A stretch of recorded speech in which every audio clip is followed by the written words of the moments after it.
আপনার হোয়াটসঅ্যাপ যেন আপনার অনুমতি ছাড়া কেউই খুলতে না পারে। আজ দেখাবো হোয়াটসঅ্যাপে কিভাবে খুব সহজে অ্যাপ লক চালু করবেন। তার জন্য প্রথমে আপনারা আপনাদের হোয়াটসঅ্যাপ অ্যাপটি ওপেন করে নেবেন। তারপর টপ কর্নার থেকে থ্রি ডটে ক্লিক করবেন।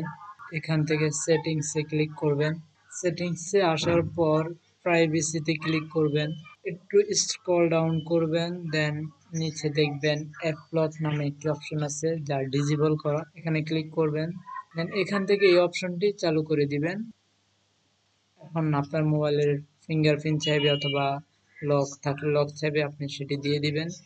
দেন এখান থেকে ইমিডিয়েটলি সিলেক্ট করে দিবেন। All set up complete. এখন আপনার হোয়াটসঅ্যাপ কে খুলতে চাইলেই পাসওয়ার্ড চাইবে। তো বন্ধুরা, এভাবে খুব সহজে আপনার হোয়াটসঅ্যাপ অ্যাপটি লক চালু করে রাখতে পারবেন। এভাবেই খুব সহজে আপনার হোয়াটসঅ্যাপ অ্যাপটি লক চালু করে রাখতে পারবেন।